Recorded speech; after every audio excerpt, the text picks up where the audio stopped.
مرزا صاحب کا جو ہے نا یہ سٹانس ہے کہ آپ جو ہے نا بغیر کسی مطلب آپ 100% ہر بندے کو جنتی کہتے ہیں، سرٹیفکیٹ دیتے ہیں. علماء سے ان کا یہ مطالبہ ہے، یہ میرے پوائنٹ آف ویو ہے. اچھا علماء سے کہتا ہے کہ آپ ہر بندے کو جنتی کہتے ہیں، اور یہ نہ کہیں کہ اگر شرک کرتا ہوا، اگر شرک کرتا ہوا تو وہ نہیں جائے گا جنت میں. تو میں اگر آپ نے سوال پوچھ رہے تو میں یہ بات کہنا چاہتا ہوں کہ مرزا صاحب کی ڈیمانڈ جو ہے نا وہ انتہائی ان لاجیکل ہے، بیس لیس ہے. مرزا صاحب جو ہے وہ انتہائی میں سمجھ رہا ہوں کہ عجیب و غریبی بات کر رہے ہیں. جس کیٹیگری کو اللہ تعالیٰ نے کہہ دیا انہ من یشرک باللہ فقد حرم اللہ علیہ الجنہ، کہ جو مشرک ہوگا اس کے اوپر جنت حرام کر دی گئی. قرآن کہہ رہی ہے، اور ان کا ٹھکانہ ہوگا جہنم. مشرک کا ٹھیک ہے. تو مرزا صاحب کا علماء نے ان کو جنت کا سرٹیفکیٹ دے رہے ہیں، تو یہ بات ان لاجیکل ہے نا. علماء کا کفر کا فتویٰ نہیں مانتے، علماء کا کفر کا فتویٰ یہ نہیں مانتے بالکل. اور علماء کی اور یہ جو بڑے بڑے علماء ہیں وہ بھی تکفیر نہیں کرتے کسی کی، وہ کفر کا فتویٰ نہیں لگاتے. لیکن چلے سم ہاؤ ان کی بات مان لی جائے. اگر آپ علماء کا کفر کا فتویٰ نہیں مانتے ہیں تو آپ علماء سے جنت کی بشارتیں کیوں دلوا رہے ہیں لوگوں کو؟ جنت کی بشارت علماء دے سکتا ہے؟ علماء کوئی بھی نہیں دے سکتا. علماء ایک انسان ہے نا، علماء کرام انسان ہے، ہمارے جیسے عام آدمی ہیں. جنت کی بشارتیں دینا علماء کرام کا کام ہے. نہیں تو مرزا صاحب نہ صرف بحث یا صرف اور صرف علماء کو کہیں نہ کہیں نیچا دکھانے کے لیے یہ بات کرتے ہیں. ہاں جہاں تک ان کا مطالبہ تھا کہ تکفیر نہ کی جائے وہ ٹھیک ہے، اور یہ مطالبہ پورا ہو چکا ہے. اس پروگرام کے اندر شاہ سعادہ ضیاء اللہ شاہ بخاری صاحب نے کہا کہ پیغام پاکستان کے اوپر ہم نے دستخط کیے ہیں 42 علماء نے. غیر مشروط کس طرح جنتی ہے؟ کوئی بندہ غیر مشروط کس طرح جنتی ہے؟ مطلب اللہ تعالیٰ نے کہا ان المنافقین فی الدرک الاسفل من النار، منافق جو ہے وہ جنت کے آخری درجے میں ہوگا. منافق کی جو نشانیاں بتا دی ہیں تو آپ منافق کو جنت کی سرٹیفکیٹ دیں. عالم کا تو یہ کام نہیں ہے نا، میں تو اپنا انالیسس دے رہا ہوں. مشرک کو کہتے ہیں مشرک کو جنت کی بشارت دو، مشرک کو. علماء سے کہتے ہیں کوئی جنتی ہے. عالم یہ کہتے ہیں کہ ہر فرقہ جنت میں جائے گا اگر وہ شرک نہ کرتا ہو. یہ علماء کرام کہتے ہیں، اور بالکل ویلڈ پوائنٹ ہے، کیونکہ اللہ تعالیٰ کی بات کو رد کرنے کا حکم کہیں بھی نہیں ہے. عالم بھی نہیں کر سکتا اللہ کی بات رد. مرزا صاحب پرووک کرتے ہیں علماء کو کہ اللہ کی بات کو رد کرو، قرآن کو رد کرو. علماء کو یہ پرووک کرتے ہیں. یہ مرزا صاحب کو بڑے قریب سے دیکھ کے یہ بات جو ہے آبزرو کی ہے. اور مرزا صاحب کی یہ بات ہے فرقہ واریت کے اوپر کون بلیو کرتا ہے؟ ہم بھی نہیں کرتے فرقہ واریت کو کہتے ہیں. ان کا مطالبہ ہے علماء سے کہ جنت کا سرٹیفکیٹ دے دو مشرک کو. ان کو یہ بات چبھتی ہے. عالم جو کہتا ہے نا کہ یار تمام فرقے تمام مسلمان جنت میں جائیں گے سوائے اس کے کہ جو شرک کرتا ہو، سوائے اس کے. تو کیونکہ اللہ تعالیٰ نے بھی یہی کہا ہے، یہ کہتے ہیں رب کا رد کرو. ان کا یہ کہ رب کا رد کرو. اللہ تعالیٰ قرآن کا رد کرنے پہ یہ علماء کو پرووک کرتے ہیں، علماء نہیں کرتے. یہی ان کا اور علماء کا اختلاف ہے. چاہے آپ اسے ان کو چیلنج ہے، میں 10 علماء کو بلا لیتا ہوں، 10 کے 10 علماء یہ بات کریں گے. میری علماء سے بھی اچھی سیٹنگ ہے.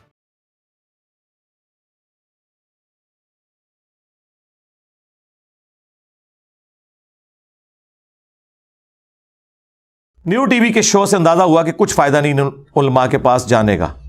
جی تو ہم آپ کو پہلے ہی بتا رہے تھے کوئی فائدہ ہی نہیں ہے. دیکھیں یہ نیو ٹی وی کے اوپر جو پروگرام ہوا، یہ پروگرام میں لینے کے لیے تیار نہیں تھا، کیونکہ اسی ٹی وی چینل نے مجھ سے وعدہ کیا. ان کے سارے بڑوں نے بیٹھ کے میری قرآن کلاسز تسلی سے دیکھیں، اور اس کے بعد انہوں نے ڈیسائیڈ کیا کہ انجینئر صاحب کی تفسیر ہم چلائیں گے. لیکن مولویوں نے دھمکی دی کہ ہم یہ کر دیں گے وہ کر دیں گے، یہ ڈھیلے پڑ گئے. حالانکہ یقین کریں کتے کی اوقات نہیں مولویوں کی، کچھ نہیں کر سکتے، ڈر گئے وہ. تو میں نے انہیں کہا کہ آپ لوگوں نے ٹریلر کیوں چلایا تھا اگر آپ لوگ یہ وزن نہیں اٹھا سکتے تھے؟ پھر آپ لوگ ہمارے اسٹوڈنٹس بھی ہیں، آپ کو پتا ہے کہ مولوی کیا کرتے ہیں. ان کا جی معذرت، آپ ہماری طرف سے معذرت کر لیں، یہ آپ کا رائٹ ہے. پھر میں نے ویڈیو میں بھی کہا کہ یہ ہوا ہے سب کچھ، اگرچہ وہ ٹریلر پہلے ریلیز کر چکے ہوئے تھے. اب اسی نیو ٹی وی والوں نے جب مجھ سے رمضان نشریات کے لیے مانگا، ظاہر ہے سب ٹی وی چینلز چاہتے ہیں کہ ان کی ریٹنگ آئے، تو ریٹنگ تو پھر ہمارے ساتھ ہی آتی ہے. تو میں نے تو انیشلی انکار کیا کہ میں نے پروگرام نہیں دے رہا. پھر انہوں نے میرا ایک کمزور پوائنٹ پکڑا، انہوں نے کہا ٹاپک رکھا ہم نے فرقہ واریت.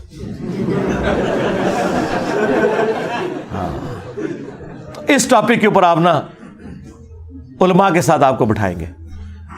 مجھے یہ نہیں پتا تھا پینل کون ہے، کتنے لوگ ہوں گے.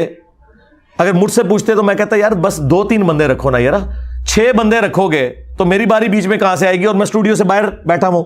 اور دوسرا مجھے انہوں نے یہ بھی نہیں بتایا کہ ایک سسٹر بھی اس میں ہے، ورنہ میں تو ایسے پروگراموں میں نہیں جاتا. اور نہ جب میں وہ پروگرام کر رہا تھا میرے سامنے سکرین تھی، صرف آوازیں ہی مجھے آ رہی تھیں جب وہ ریکارڈنگ ہو رہی تھی. میری تصویر ان کے پاس جا رہی تھی، ان کی تصویر انہوں نے مجھے شیئر نہیں کی ہوئی تھی اسکائپ کے تھرو. تو میں نے کہا ٹھیک ہے فرقہ واریت پہ پروگرام ہے، لیکن مجھے یہ نہیں پتا تھا اتنا لمبا پروگرام کریں گے. مجھے یہ بتایا گیا کہ 35-40 منٹ کا پروگرام ہے اور عشاء کے بعد تراویح کے بعد ریکارڈنگ ہوگی. میں نے کہا ٹھیک ہے. وہ انہوں نے 3 گھنٹے کی ریکارڈنگ کی. اس رات تو میں سویا بھی نہیں, ساری کے وقت آلموسٹ جا کے ہم فارغ ہوئے. ریکارڈنگ تو پہلے ہو جاتی ہے, چلائی انہوں نے بعد میں تھی. اب ٹاپک انہوں نے رکھا فرقہ واریت, تو میں نے کہا ٹھیک ہے, اچھی بات ہے. اور اس کے جو اینکر ہیں وہ بھی معصوم آدمی ہیں, فرقہ واریت سے نکلا ہوا ہے, اگرچہ وہ احسان اللہ ظہیر صاحب کا نواسہ ہے, اور وہ جو 2 گلے پھاڑنے والے بھائی ہیں نا لاہور کے وابیوں کے, وہ اس کے ماموں ہیں. ہاں, یعنی ماموں کا دفاع کرنے والے جو ہیں نا وہ اس کے ماموں ہیں. تو میں نے کہا ٹھیک ہے. وہ ڈاکٹر بھی ہے, دنیاوی طور پہ پڑھا لکھا ہے اور دینی علم بھی ہے, لیکن ابھی ان کو تجربے کی ضرورت ہے. آپ نے دیکھا کہ اس پورے پروگرام میں صرف شروع کے مجھے 3-4 منٹ انہوں نے دیے اور پھر پورا پروگرام اسی پہ ہی آگے چلا ہے. دیکھیں نا آپ نے, بیچ میں 3 یا 4 دفعہ میری باری آئی ہے اور وہ بھی سیکنڈز کے لیے. اور آپ نے دیکھا جتنی بار وہ مجھ سے سوال کرتے تھے تو ساتھ سارے علماء اکٹھے ہو کے اس میں کود پڑتے تھے سوالوں میں کہ جی یہ, اور وہ جب مجھ سے پوچھتا تھا پھر وہ بول پڑتے تھے اس سے پہلے کہ میں جواب دوں, کیونکہ انہیں پتا تھا. یہ دیکھیں کتنی بے ایمانی ہے یہ. آپ اسٹوڈیو میں ہونے کا ناجائز فائدہ اٹھا رہے ہو. آپ ان 3 گھنٹوں میں پہلے 4 منٹ نکال دیں, اس کے بعد میرے 5 منٹ بھی نہیں پورے بنتے بمشکل. باقی وہ سب بولتے رہے, اور کیا بولتے رہے آپ کے سامنے ہی ہے. میں 3 سیکنڈ ہی جو گال کرتا تھا کم پا کے رکھ دیتا تھا. اور پھر یہ جملہ میں نے ادھر بولا تو ایک مولانا صاحب کہتے ہیں یہ آپ نا بڑے غیر پارلیمانی الفاظ. یار یہ کہاں سے غیر پارلیمانی ہو گئے بھائی؟ کام ڈالنا یہ ہوتا ہے کہ آپ کوئی ایسی حرکت کر دیں جس کی وجہ سے کام بگڑ جائے. ہاں سیدھی سی بات ہے. مولوی کا دماغ ہی دوسرے پاسے جاتا ہے. مجھے پتہ ہی نہیں ان باتوں کا. میں نے کہا ان کے بڑوں نے کام ڈالا ہے. کون سا کام ڈالا ہے کہ ایک دوسرے کو اسلام سے نکال کے گئے ہیں؟ تو چھوٹے اب کیا کریں گے؟ کچھ بھی نہیں کر سکتے. بڑوں نے کام ڈالا ہوا ہے. تو کہتے ہیں جی یہ جناب غیر پارلیمانی الفاظ استعمال کر رہے ہیں. کہاں سے غیر پارلیمانی الفاظ ہو گئے میرے بھائی؟ تو وہ 30 سیکنڈ جو میرے پاس آئے میں نے اس میں ریبٹل کیا. اور دیکھیں میں نے بار بار ایک بات کی کہ مجھے 3 چیزیں آپ لوگ لکھ دیں. وہ کہتے ہیں پیغام پاکستان لکھا ہوا ہے. یار پیغام پاکستان تو لکھا ہے ان لوگوں نے, ان لوگوں کی موجودگی میں جن کو مولویوں کی چلاکیاں, 2 نمبریاں, ہٹ درمیاں نہیں پتا. وہ اتنا موٹا ہے, اس کو چھوڑ کے اتنا موٹا ہو جائے کوئی فرق نہیں پڑتا. اگر آپ پیغام پاکستان میں یہ لکھتے ہیں کہ ہم ایک دوسرے کو کافر نہیں کہتے, اس سے آپ نے کیسے رزلٹ نکال لیا کہ ایک دوسرے کو مسلمان سمجھتے ہیں؟ وہ یہ کہتے ہیں ہم نہیں کہیں گے, کافر ہے پر کہیں گے نہیں, لڑائی نہ پوے. سمجھ آئی یہ فرق دیکھا آپ نے؟ تو میں نے کہا تھا پھر جملہ اس طرح لکھے. اس کو وہ کیا رنگ دے رہے ہیں جی آپ کی مرضی سے لکھا. او بھائی کسی بھی لے مین سے پوچھیں وہ یہی ڈیمانڈ کرے گا آپ سے. یار آپ کے بڑوں نے جب اسلام سے نکالا تھا تو میری مرضی سے نکالا تھا. کام تمہارے بڑوں نے ڈالا ہے کہ انہوں نے اسلام سے نکالا ہے. تو جن جن جملوں سے انہوں نے اسلام سے نکالا تھا نا, انہی جملوں میں تمہیں چھوٹوں کو تو اپنے بڑوں کے کرتوتوں میں معافی مانگنی چاہیے نا. یہ ڈیمانڈ غلط ہے.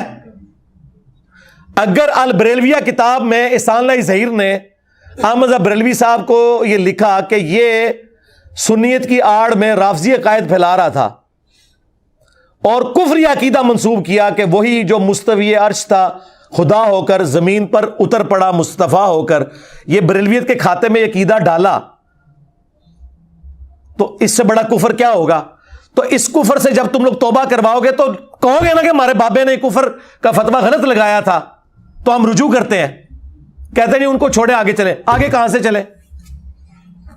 اگر احمد بریلوی صاحب نے کہا کہ احکام شریعت میں کہ دیوبندی, اہل حدیث, شیعہ اور قادیانی کافروں کو ساتھ ذکر کر کے کہا کہ یہ 1,00,000 دفعہ بھی اللہ کا نام لیں ذبیحہ حرام رہے گا, یہ مرتد ہیں, واجب القتل ہیں, کافر ہیں.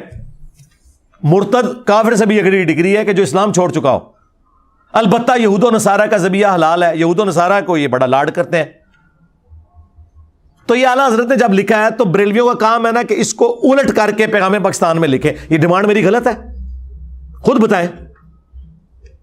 اگر المہند میں انہوں نے حمزہ بریلوی کو دیوبندیوں نے لکھا ہے کہ یہ شیطانی لشکر ہے، جس طرح انبیاء پہ شیاطین حملہ آور ہوتے تھے، وہ ظاہر کافر شیاطین ہوتے تھے، یہ ہم پہ حملہ آور ہوئے ہیں، تو اب وہ لکھیں نا کہ ہم ان کو شیطانی لشکر نہیں مانتے، ہم مسلمان سمجھتے ہیں. یہ ڈیمانڈ غلط ہے. اگر اہل حدیث کو المہند میں لکھا ہے دیوبندیوں نے یہ خوارج کی جماعت ہے، تو اب کہیں نا کہ ہم انہیں مسلمانوں کی جماعت مانتے ہیں. یہ ڈیمانڈ غلط ہے. کہتے نہیں آپ کی خواہش، میں نے تو معصوم سی خواہشات کی تھی. ایک دوسرے کو مسلمان کہہ دیں. نمبر 2 کہ ایک دوسرے کے پیچھے نماز درست ہے. اور نمبر 3 جو ان کے لیے زیادہ موت ہے کہ چندہ ایک دوسرے کو دے سکتے ہیں، ہائے، جس میں ان کی جان ہے. اور میں نے کہا تھا ٹائم قیامت تک ہے، جس دن یہ تحریر سامنے آ گئی میں اپنے آفیشیل پیج سے شیئر کرواؤں گا، اور وہ تمام ویڈیوز جس میں میں نے آپ کے بزرگوں کی یہ غلطیاں ہائی لائٹ کی تھی نا، وہ میں ڈیلیٹ کر دوں گا. یہ کاغذ آنا چاہیے سرکاری سطح پہ، اڈوب فوٹو شاپ میں بنا کے نہ بھیج دینا. ہاں، اس لیے میں اس کے ساتھ جوڑوں گا کہ ویڈیو میں بھی آ کے آپ کے بڑے کہیں، اور بڑے وہ جن کی شے ہے عوام کے اندر، اور ان الفاظ کے ساتھ کہیں. یہ چلاکی بڑی کرتے ہیں. پتہ کیا کہتے ہیں؟ اگر کوئی بریلوی شرک نہ کرتا ہوا تو وہ مسلمان ہے. ہم دیوبندیوں کو بھی مسلمان سمجھتے ہیں، بریلویوں کو بھی سمجھتے ہیں. جا دفع ہو جا، آج کے بعد اب دین کی بات نہ کر. جا، تیرے اس چیلنج کا بھی جواب دیتا ہوں. کوئی بریلوی ہو، کوئی دیوبندی ہو، کوئی اہل حدیث ہو، اگر انہوں نے اللہ کی ذات کے ساتھ شرک نہ کیا ہوگا، اپنے گناہوں کو بھگت کے جنت میں چلا جائے گا. اور بریلوی کہیں گے اگر کوئی اہل حدیث گستاخ رسول نہ ہوا تو، اگر کوئی دیوبندی گستاخ رسول نہ ہوا تو، ایڈی شرطاں لاندے جنا. او دا مطلب یہ ہوتا ہے کہ اے چونکہ اے نہیں نے یا اے ہے نے، لہذا فتویٰ او والا لگے گا. تو اس لیے میں نے کہا تھا غیر مشروط، آپ نے سنا اس میں غیر مشروط، اور وہ آخر وقت تک تیار نہیں ہوئے اس کے اوپر کہ ہم یہ تحریر لکھوا سکیں گے. اس کا مطلب ہے کہ وہ مانتے ہیں. اور دیکھیں معصومیت کتنی ہے کہ وہابیوں کے مولانا صاحب بیٹھ کے کہہ رہے ہیں ہمارا تو بریلویوں کے ساتھ علم غیب پہ کوئی اختلاف ہی نہیں ہے. ہائے میں صدقے جاواں، میری نفرت کس طرح پائی پائی بنے جے. تو اس کے جواب میں نے کہا تھا شاہ صاحب جب آپ یہاں سے نکلیں گے نا، آپ کی عوام اور آپ کے مولوی آپ کو جواب دیں گے. یہ شاہ صاحب ان کے بڑے علماء میں سے، میں بڑی عزت کرتا ہوں کیونکہ وہ ہمارے استاد مولانا اسحاق صاحب سے بڑی محبت کرتے ہیں، اور خلافت و ملوکیت کے حوالے سے ان کا وہی سٹانس ہے جو ہمارا ہے، اگرچہ وہ پبلکلی اس طرح بیان نہیں کرتے. ضیاء اللہ شاہ بخاری صاحب حافظہ اللہ تعالی، لیکن وہ بڑی قداور شخصیت ہیں. اس وجہ سے اہل حدیث ان کے ساتھ وہ کرتے نہیں. سینکڑوں مدرسے مساجد ان کے انڈر ہیں، بجٹ ان کے پاس بہت ہے، ڈائریکٹ سعودیہ سے آتا ہے. لیکن انہوں نے مجھ سے جسٹ ایک ملاقات کی تو اگلے دن ان کو کلیریفیکیشن کی ایک ویڈیو ریکارڈ کروانی پڑی آج سے کچھ سال پہلے، کیونکہ اپنے مولوی ان کے اوپر ٹپک پڑے، وہی لاہور کے جو گلے پھاڑنے والے کہ شاہ صاحب کیڑے پاسے ٹور پہ ہو تسی. ٹھیک ہے، تو ان کی حالت یہ ہے، ایک دوسرے کا دفاع کر رہے ہیں.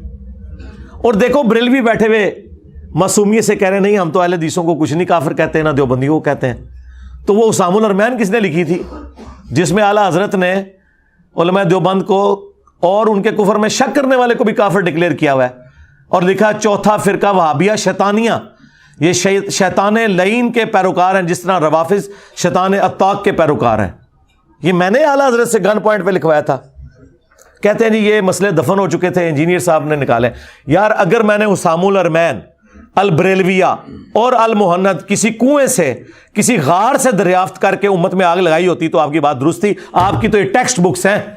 پاپا جانی جو سب سے نرم آدمی ہے پاکستان میں، دعوت اسلامی والا، جس کو کئی سالوں سے پاکستان کی سب سے پرامن جماعت ڈکلیئر کیا گیا ہے، انہوں نے بھی اپنے مریدوں کو کہا ہے کہ میرا مرید وہ ہے جو اسام الارمین کو پڑھے اور اس پہ عقیدہ رکھے، جس میں دیوبند، اہل حدیث، شیعہ سب کو کافر لکھا ہوا ہے. اندازہ کریں. تو باتیں مجھے کر رہے ہیں. تو میں اس ٹاپک کی وجہ سے ایگری کیا تھا. بہرحال وہ جو تھوڑی سی میری گفتگو ہے اس سے کم از کم وہ جو میں کہتا تھا نا گرم تولیہ ان کے منہ پہ پھیرا جائے، وہ اللہ کے فضل سے جو میں نے پھیرا وہ نقاب ان کا اتر گیا آپ لوگوں کے سامنے. اور اب یہ بالکل پرچی آپ نے ٹھیک بھیجی مجھے، اور واللہ اگر آپ یہ پرچی نہ بھیجتے میں نے بولنا بھی نہیں تھا، ورنہ تو سب سے بڑا کرنٹ افیئر تو یہ تھا آج کہ پچھلے ہفتے ہی میری یہ ریکارڈنگ ہوئی ہے, میں نے اسے ویل لیفٹ کیا. میں نے کہا ٹھیک ہے, وہ عوام خود فیصلہ کرے گی کہ میں نے کیا اس میں بیان کیا اور ان کے ساتھ کیا ہوئی. تو اس ٹاپک کی وجہ سے میں ایگری کیا تھا اللہ کے فضل سے. بات یہ ہے کہ کسی کے اوپر شرک کا فتویٰ لگانا یہ یعنی بہت بڑی جرت کا کام ہے, اس حوالے سے کہ اسے مشرک ڈکلیئر کر دیا جائے. ایون میں انشاءاللہ کبھی موقع ملا میں لعنت کے حوالے سے بھی ڈسکشن کروں گا کہ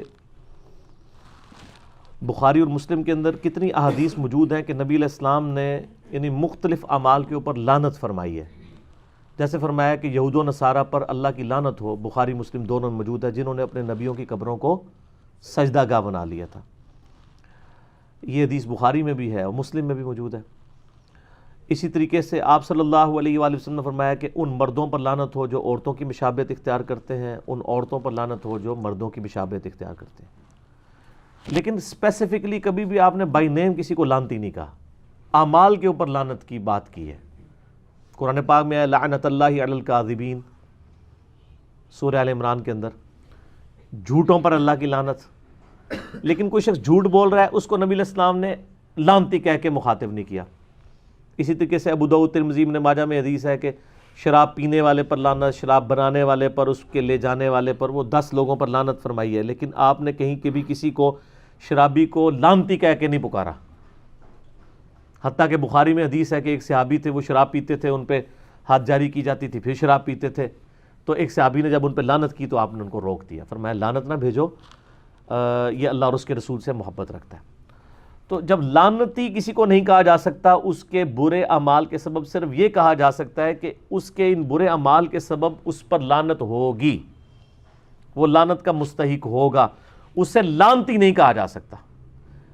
تو یہ تو بہت بڑا فتویٰ ہے کہ کوئی شخص اگر شرکی اعمال کر رہا ہے اور وہ کلمہ گو ہے, مسلمان ہے, اپنے آپ کو مسلمان سمجھتا ہے, تو صحیح بخاری میں حدیث ہے کہ جی جو اللہ کے ایک ہونے کی گواہی دے, ہمارا ذبیحہ کھائے اور ہمارے قبلے کی طرف منہ کر کے نماز پڑھے, تو وہ مسلمان ہے. اتنے بڑے لیول کا حکم اس کے اوپر کس طرح لگا سکتے ہیں؟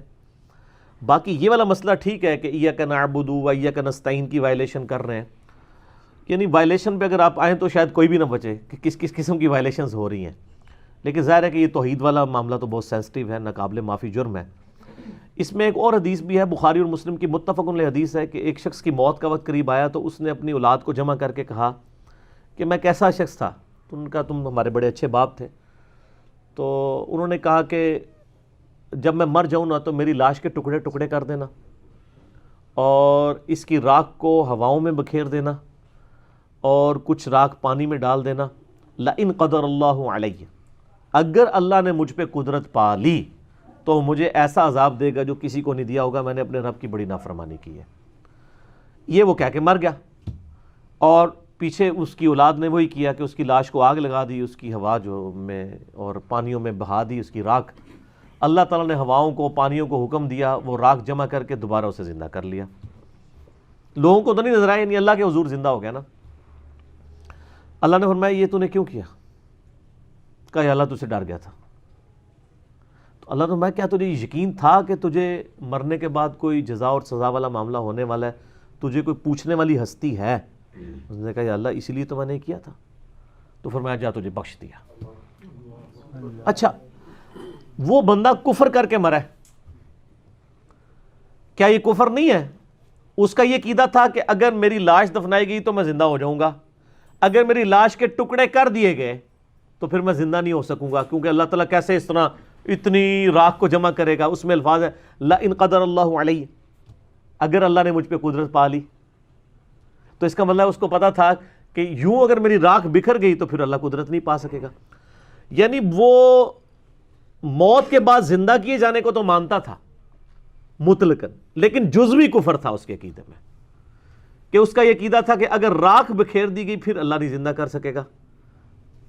تو یہ اس کا کفر کلی نہیں تھا, جزوی تھا, لیکن ہے کفر ہے. کسی کی جرت ہے کہ اس کو کفر نہ کہے تو اللہ تعالیٰ نے اسے معاف کر دیا. اسی طریقے سے جو مسلمانوں کے اندر جزوی طور پہ کلمہ گو مشرک ہیں, جو کلمہ گو بھی ہیں اور اعمال کے اندر شرک پایا جاتا ہے, ہم اللہ سے امید کرتے ہیں, یقین کوئی نہیں ہے, امید ہے.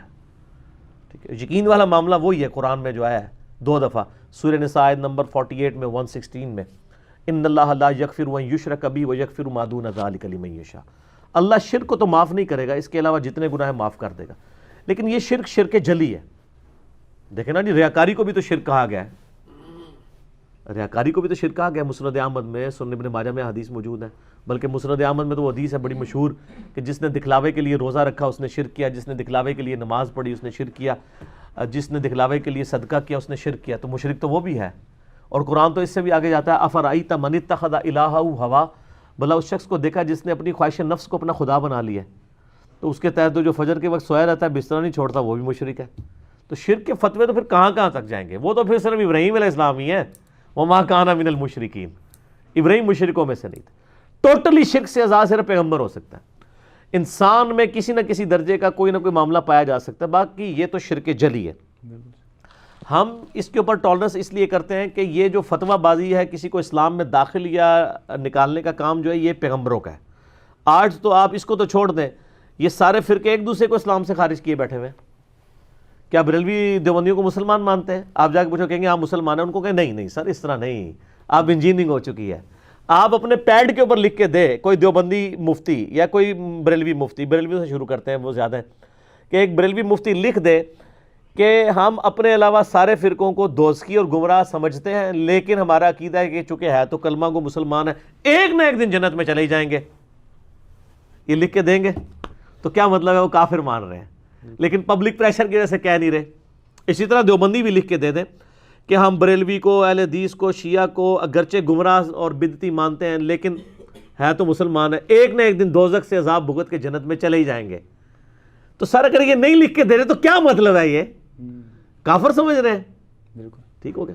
تو یہ چونکہ یہ کافر کہہ رہے نہیں رہے لیکن مان رہے ہیں اندر سے، اور یہ آپ کو لکھ کے دینے کے لیے تیار نہیں ہوں گے یہ بات کہ جی ہم جنت کی بشارت دیتے ہیں کہ ایک نہ ایک دن تو. ویسے مسلمان کا تو یہ بخاری مسلم میں حدیث ہے نا کہ جس نے ایک دفعہ بھی صدقے دل سے لا الہ الا اللہ پڑھا ہے، ایک نہ ایک دن تو وہ دوزخ سے نکال کے جنت میں پہنچ جائے گا. یہ آپ کے کلموں کو ماننے کے لیے تیار نہیں ہے عوام الناس کے اندر جو انہوں نے عقیدہ پروپیگیٹ کر دیا علماء کا. تو ہم تو ان کے اس پیٹرن کے اوپر نہیں چل سکتے، ہم صرف غلطی ہائی لائٹ کرتے ہیں. آج سے 10 سال پہلے میں بریلوی سے اہل حدیث کی طرف چلا گیا تو مجھے ایک توحیدی بھائی نے کہا کہ آپ اپنے فوت شدہ بے نمازی باپ کے لیے دعائے مغفرت نہیں کر سکتے کیونکہ بے نمازی کافر ہوتا ہے اور کافر کے لیے دعائے مغفرت سورہ توبہ میں منع ہے. یہ توحیدی بھائی جو ہے نا یہ بڑے خطرناک ہیں اس حوالے سے، اور یہ اتنے خطرناک ہیں کہ ان کے ماں باپ میں سے اگر کوئی بریلوی یا کوئی دیوبندی ہو تو یہ تو اپنے ماں باپ کے جنازے بھی نہیں پڑھتے اور کہتے ہیں کہ جی یہ مشرک ہیں اور مشرک. سر کلمہ گو مشرک اور کافر مشرک میں فرق ہے. کلمہ گو مشرک کی تکفیر نہیں ہو سکتی جب تک کہ کفر بوا اس کے اندر نہ پایا جاتا ہو.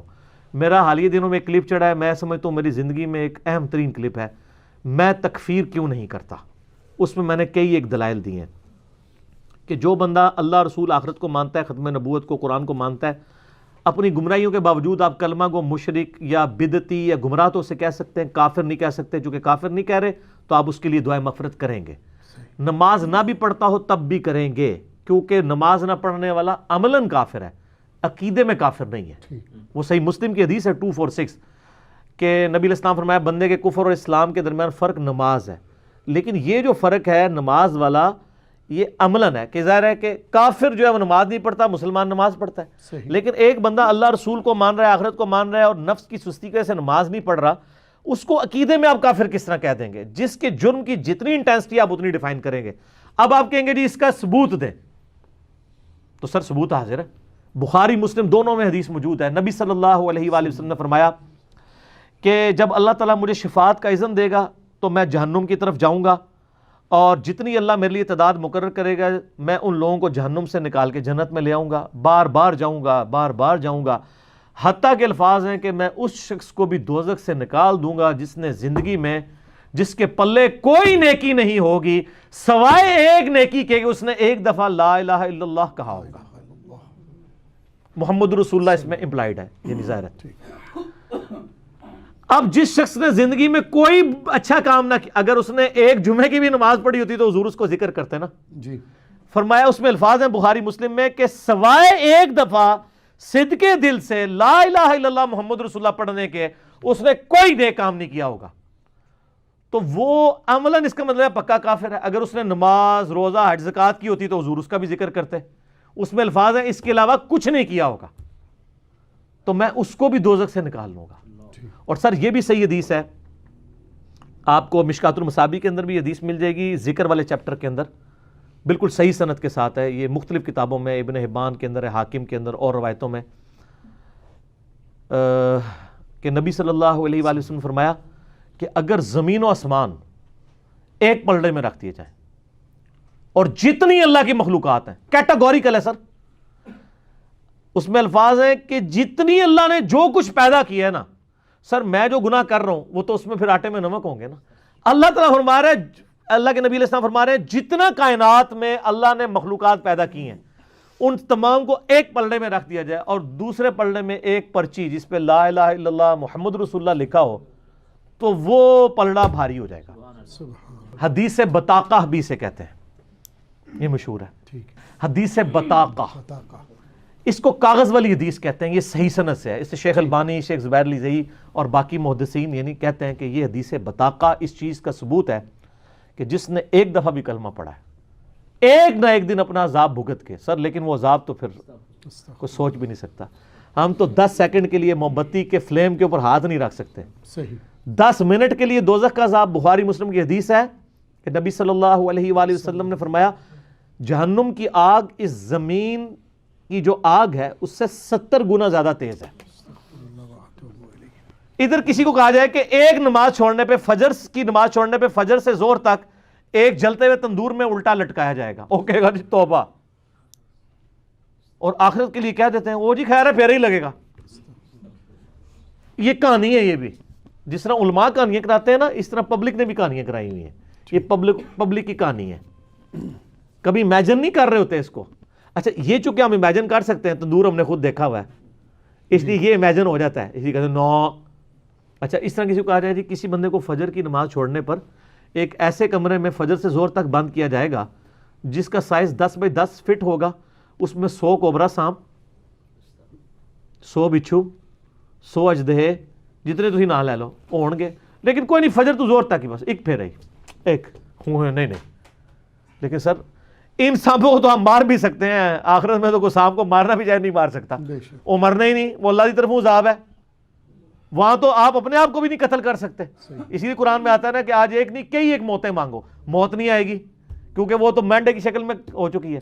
انسان اپنے آپ کو مار کے بھی جان نہیں چھڑا سکتا, تو یہ کہنا آسان ہے. لہٰذا یہ جو آیت ہے نا سورہ التوبہ کے اندر کہ کسی مومن کے لیے اور مومنہ کے لیے جائز نہیں ہے, سورہ توبہ کے بالکل اینڈ پہ یہ آیات آتی ہیں کہ وہ اپنے مشرک رشتہ داروں کے لیے دعائیں مغفرت کریں بعد اس کے کہ ان پہ یہ بات کھل چکی ہو کہ وہ مشرک تھے. اور پھر ساتھ ہی اللہ تعالیٰ نے فرمایا کہ ابراہیم علیہ السلام نے جو اپنے مشرک باپ کے لیے دعا کی تھی تو وہ اس وعدے کے سبب تھی جو انہوں نے گھر سے نکلتے وقت سورہ مریم میں آتا ہے نا کہ میں تیرے لیے دعائیں مغفرت کروں گا. اور جب ابراہیم کو پتہ چلا تو ابراہیم علیہ السلام نے ان کے لیے دعا کرنا چھوڑ دی. ٹھیک ہے, یہ ساری یعنی یہ پوری یہ میں نے آیات کا ترجمہ پڑھا, سورہ توبہ کا آخری رکوع پڑھ لیں. اسی پہ میرا ایمان ابی طالب والا ایک کلپ بھی ریکارڈڈ ہے, لاکھوں لوگوں نے دیکھا ہے. مسئلہ 98 ایمان والدین مصطفیٰ صلی اللہ علیہ وآلہ وسلم اور ایمان ابی طالب کے اوپر, اس میں میں نے انہی آیات کے کانٹیکسٹ میں ڈیٹیل گفتگو کی تھی. لہٰذا جو کلمہ گو ہے میرے بھائی اس کا جنازہ بھی پڑھیں اور اس کے لیے دعائیں مغفرت بھی کریں, آپ کی دعاؤں کی ضرورت ہے. سنن ابن ماجہ میں حدیث ہے ایک شخص کے یعنی مرنے کے بعد اللہ تعالیٰ اس کو اس کے درجات بلند کرتا ہے, تو وہ بندہ پوچھتا ہے اے اللہ میں نے تو یہ نیکی نہیں کی ہے, میرا درجہ کیوں بلند ہوا ہے؟ تو بتایا جاتا ہے کہ تیرے بیٹے نے تیرے لیے دنیا میں دعا کی ہے, اس کی وجہ سے تمہارے ساتھ یہ معاملہ کیا ہے. صحیح مسلم میں حدیث ہے نا کہ مردے کے عمل منقطع ہو جاتے ہیں سوائے 3 اعمال کے, ایک صدقہ جاریہ اور علم کی بات, اور تیسرا نیک اولاد. تو نیک اولاد خود صدقہ جاریہ ہے, ماں باپ کو آٹومیٹکلی ثواب ملتا ہے چاہے وہ زندہ ہوں چاہے مر چکے ہوں. تو اولاد کا کام ہے کہ اگر باپ اس طرح مرا ہے اس کے لیے زیادہ دعا کریں. اور اب ہمارے ویڈیوز کے بعد تو جن کے ماں باپ جو ہیں شرک پہ بھی مرے ہوئے ہیں نا مسلمانوں, ان کو بھی امید لگ گئی ہے. پہلے یہ جو آپ کے توجیوں نے کہانیاں کرائی ہوئی تھی نا تو وہ تے گئے جائے, ٹھیک ہے جی, انہوں نے امید لگ گئی ہے کہ یار کلمہ کو مشرک اور کافر مشرک کی فرق ہے. ٹھیک ہے, ان کی امید ضرور رکھیں لیکن خود یہ کام نہ کریں. سر نہ, خود نہیں یہ کام کرنا. ٹھیک ہو گیا. ہمارے نزدیک تمام کلمہ گو چاہے ان میں کیسی ہی عقیدے کی خرابی پائی جاتی ہو, جب تک وہ اپنے آپ کو مسلمان کہہ رہے ہیں ہم انہیں مسلمان سمجھتے ہیں. عقیدے کی خرابی بتاتے ہیں کہ یہ کلمہ گو مشرک ہیں, کلمہ گو مشرک سے بھی بڑی چیز کلمہ گو کافر ہیں، لیکن ان کا بھی صحابہ کرام نے احترام کیا ہے۔ صحیح بخاری میں آتا ہے عبداللہ بن عمر جو کہ چند فقیہ صحابہ میں سے ہیں، بخاری مسلم میں الفاظ ہیں عبداللہ ابن عمر رجل صالح، نیک مرد عبداللہ ابن عمر۔ اور یہ تین عبداللہ نام کے بندے صحابہ میں موسٹ سمجھ لیں انٹلیکچوئل اور فقیہ صحاب تھے۔ نمبر 1 عبداللہ ابن مسعود، نمبر 2 عبداللہ ابن عمر، اور نمبر 3 عبداللہ ابن عباس رضی اللہ عنہم اجمعین وعلیہم السلام اجمعین۔ ان میں سے ایک عبداللہ بن عمر بخاری میں امام بخاری خوارج والے چیپٹر میں لے کے آئے ہیں اس حدیث کی ہیڈنگ کے اوپر کہ عبداللہ بن عمر مخلوق میں سب سے بدترین خوارج کو شمار کرتے تھے، کیونکہ وہ کافروں والی آیات مسلمانوں کے اوپر لگایا کرتے تھے۔ اور مسلمان کون؟ صحابہ اکرام۔ عبداللہ بن عمر خوارج کو بدترین مخلوق کیوں شمار کرتے تھے؟ کہ وہ صحابہ اکرام کو کافر کہا کرتے تھے۔ تو خوارج ہو گئے کلمہ گو کافر، اور کافر بھی ایسے جو صحابہ اکرام کو کافر کہہ رہے ہیں، لیکن وہ والے کافر نہیں جو یہود و نصارہ والا کافر ہے۔ کیوں؟ سنن الکبریٰ البیہقی میں موجود ہے کہ عبداللہ بن عمر خوارج کے پیچھے نماز بھی پڑھتے تھے، ان کے سلام کا جواب بھی دیتے تھے، اور خوشبیہ کے پیچھے بھی۔ خوشبیہ کہتے ہیں مختار سقفی کے ماننے والوں کو۔ لہٰذا یہ جو انہوں نے ڈھکوسلا مچایا نا کہ مختار سقفی نے جو ہے وہ دعوی نبوت کیا تھا، وہ تو فارغ ہو گیا۔ اگر اس نے دعوی نبوت کیا ہوتا تو عبداللہ بن عمر اس کے پیچھے نماز پڑھتے۔ چونکہ قاتلین حسین کو کیفر کردار تک پہنچایا تھا نا مختار سقفی نے، تو انہوں نے پھر اس سے بدلہ اتارا، اس طرح کا جھوٹا بلیم لگا کے اس کے اوپر۔ تو اس میں الفاظ ہیں سنن کبریٰ البیہقی میں، حالانکہ خوارج مسلمانوں کو قتل کر رہے تھے، عبداللہ بن عمر فرماتے تھے جب تک ان کی مساجد سے حی علی الصلاۃ حی علی الفلاح کی آوازیں آئیں گی ہم ان کے سلام کا جواب بھی دیں گے، اور ظاہر ہے کہ حی علی الفلاح کا جواب بھی دیں گے، اس سے مراد نماز پڑھنا ہے، صرف اذان کا جواب یہ تو نہیں ہے، پریکٹیکلی جواب ہے۔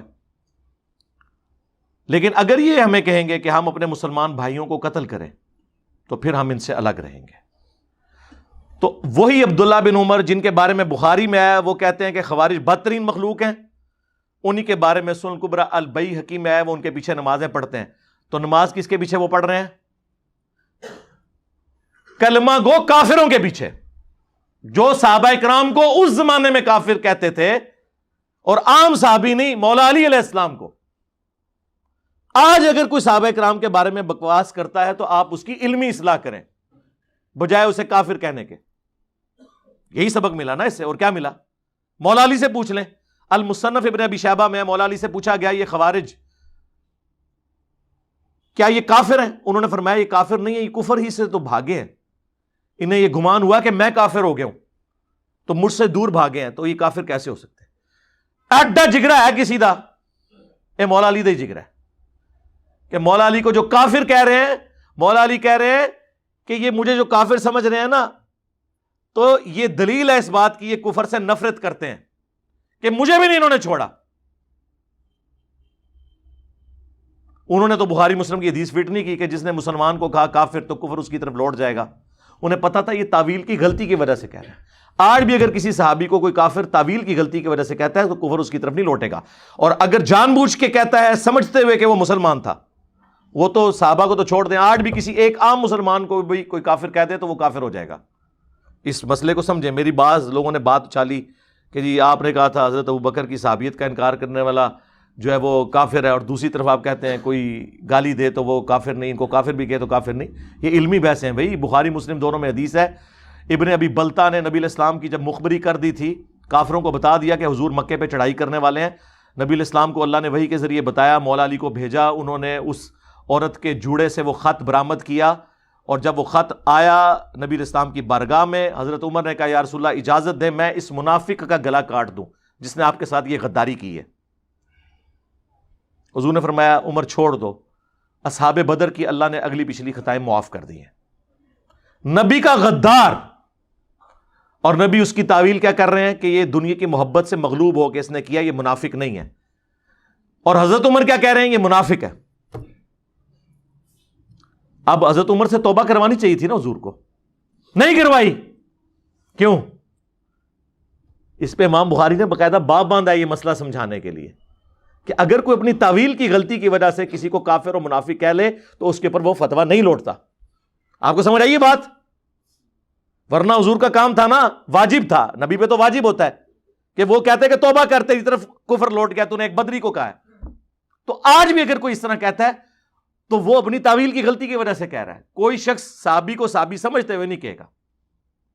یہ پیورلی علمی بحثیں ہیں جو میں پبلک میں لے آیا ہوں اور یہ اسے ایکسپلائٹ کر رہے ہیں، لیکن ان کو یہ پتہ نہیں ہے کہ یہ لوگ اسکول سے بھاگے تھے تو مدرسے میں گئے تھے، کالجز اور یونیورسٹیز کے اسٹوڈنٹس تو ان باتوں کو سمجھتے ہیں۔ یہ کتنی لاجیکل گفتگو ہو رہی ہے۔ تو مولا علی نے کہا یہ کافر نہیں ہے۔ پوچھا گیا منافق ہے؟ کہا قرآن تو کہتا ہے منافق تو اللہ کا ذکر بڑا تھوڑا کرتے ہیں، یہ منافق بھی نہیں، یہ تو اتنی لمبی نمازیں پڑھتے ہیں۔ پھر پوچھا گیا بھی کافر بھی نہیں، منافق بھی نہیں، وہ پیچھے مسلمان ہی بچ گئے نا۔ سورۃ البقرہ میں 3 ہی کیٹیگریز آئی ہیں، اہل ایمان، کافر اور منافق، چوتھی تو کوئی کیٹیگری نہیں ہے۔ فرمایا یہ ایک جماعت ہے جس نے ہم سے بغاوت کی ہے، یعنی ہمارے لوگ ہیں، ہم سے باغی ہوئے ہیں۔ تو مولا علی نے یہ گڈ جیسچر دیا اور وہ دروازہ فتنے کا بند کر دیا۔ مولا علی اس امت میں مثال ہیں اور ہمارے لیے علم کا مرکز ہیں ان معاملات میں جن میں اگر کوئی مسلمانوں کا گروہ باغی ہو جائے کہ ایک حکمران نے ان کو کیسے ٹریٹ کرنا ہے۔ اور مولا حسین علیہ السلام اس چیز میں امت کے امام ہے کہ اگر مسلمانوں کا حکمران باغی ہو جائے تو رعایا نے کس طریقے سے اس کو ریئیکٹ کرنا ہے۔ اس سے بھی بڑھ کر صحیح بخاری میں باقاعدہ باب باندھا امام بخاری نے باغی اور بدعتی کے پیچھے نماز پڑھنے کا حکم۔ پہلے تو 694 نمبر پہ حدیث لے کے آئے امام بخاری کہ نبی علیہ السلام نے کہا کہ عنقریب ایسے امام آئیں گے جو تمہیں غلط نمازیں پڑھائیں گے، تم ان کے پیچھے نماز پڑھ لینا، ان کی غلطی کا وبال ان پر ہوگا۔ اسی لیے تو میں کہتا ہوں کہ مجھے کوئی حدیث بتائیں، کوئی حدیث بتائیں جس میں یہ آتا ہو کہ فلاں کے پیچھے نماز ہوتی ہے، فلاں کے پیچھے نہیں ہوتی۔ یہ ٹاپک سے آپ کو احادیث خالی نظر آئیں گی، صحابہ کرام کے فتوے نظر آئیں گے، وہ بھی نماز پڑھنے کے حق میں خلاف کوئی بھی نہیں نظر آئے گا۔ یہ سارے مولویوں کے لکھے ہوئے فتوے ہیں۔ اور 695 پہ جس پہ باب باندھا امام بخاری نے کہ باغی اور بدعتی کے پیچھے نماز پڑھنا درست ہے، حضرت عثمان ابن عفان رضی اللہ تعالیٰ عنہ خلیفہ راشد ان کا فتویٰ لے کے آئے کہ جب انہیں بلوائیوں نے محصور کر دیا، ایک صحابی کہتے ہیں میں حاضر ہوا کہ حضرت ہمارے امام تو آپ ہیں، یعنی حکمران بھی آپ ہیں، اور مسجد نبوی کی امامت بھی حکمران کرواتا تھا، مسجد پر فتنے کے امام کا قبضہ ہے، ہمیں خطرہ ہے کہ اس کے پیچھے نماز پڑھی تو ہم گناہ میں مبتلا نہ ہو جائیں، آپ بتائیں آپ ہمیں کیا حکم دیتے ہیں کہ ہم گھر میں نماز پڑھ لیں یا اس کے پیچھے پڑھیں؟ تو حضرت عثمان نے کہا کہ نیکی کے کاموں میں ان کا ساتھ دو، کیونکہ مسلمانوں میں اجتماعی نیکی کا کام ایک باجماعت نماز ہی تو ہے، نیکی کے کاموں میں ان کا ساتھ دو اور برائی میں ان سے الگ رہو۔ اس سے امام بخاری نے رزلٹ نکالا کہ خلیفہ راشد نے ہمیں یہ کہا ہے کہ باغی اور بدعتی کے پیچھے نماز پڑھنا درست ہے، اور دیوبندی اور بریلوی اور اہل حدیث جو آپ کو دھوکہ دیتے تھے نا کہ وہ یہودی مارنے کے لیے آئے تھے، تو اس کا مطلب ہے حضرت عثمان یہ بھی سمجھتے تھے کہ یہودی جو ان کے نزدیک یہودی تھے ان کے پیچھے نماز پڑھنا درست ہے۔ ہوں دسو کیا کرو گے؟ ماننا پڑے گا کہ مسلمان تھے، ہاں اہل بدعت تھے، خلیفہ راشد کے خلاف انہوں نے بغاوت کی، سب کچھ تھے، لیکن خلیفہ راشد کا آپ ٹیمپرامنٹ دیکھیں کیا ہے، وہ کہہ رہے ہیں نماز ان کے پیچھے ہو جائے گی، یعنی وہ کہتے تھے مجھ سے اختلاف کرنے کا مطلب یہ تو نہیں ہے کہ اسلام سے نکل گئے، نماز ان کے پیچھے ہوگی۔ اس کے بعد کوئی ہمیں لا کے کہے کہ جی وہ فلانے امام نے یہ کہا کہ فلانے کے پیچھے نماز نہیں ہوتی، وہ اپنے مامیاں دے فتوے اپنے کول رکھو، مامو پارٹی سانو نہ کوئی فتویٰ دسو، ہم فتویٰ آپ کو بتا رہے ہیں عبداللہ بن عمر کا، اس سے بڑھ کر مولا علی کا اور حضرت عثمان کا، تو اڈے بابے تے امام تے شے ہی کوئی نہیں، سوری شاہی کوئی نہیں ان کے مقابلے پہ، ہم تو شاہی کوئی نہیں. ویسے اسی بھی بڑی شاہ اور تھوڑے بابیاں دے مقابلے ہاں کہانی کرا کے گئے سن. علیکم بسنتی و سنت الخلفاء الراشدین المہدیین. جامعہ ترمذی میں، سنن ابی داؤد میں، مشکات کے اندر بھی حدیث موجود ہے کہ تم پر میری سنت اور میرے خلفائے راشدین ہدایت یافتہ کی سنت لازم ہے. تو انہوں نے تو کبھی اس طرح انڈورس نہیں کیا. تو یہ ساری کی ساری چیزیں ہیں. یہ وہ دین ہے جو کتابوں میں ہے. اس لیے ہم کہتے ہیں کہ مرنے سے پہلے اے مسلمان کر لے اس پہ غور. کتابوں کا خدا اور ہے، بابوں کا خدا اور. یعنی بابے بھی اسی خدا کو مانتے ہیں لیکن ان کوالٹیز کے ساتھ نہیں جو وحی میں آئی ہیں. اور جب تو یہ غور کرے گا تو تیرے اندر سے آواز اٹھے گی کیا کہ نہ میں وابی، نہ میں بابی، میں ہوں مسلم. علمی کتابیں. اور جب یہ آواز گلی گلی سے آئے گی نا تو انشاءاللہ تعالیٰ آپ سمجھ لیں کہ فرقوں کی دکانیں بند. The damage has been done. ہو گیا نا. صلو علی محمد و آل محمد. اللہم صلی علی محمد وعلی آل محمد واصحاب محمد وازواج محمد وامت محمد اجمعین الی یوم الدین. آمین.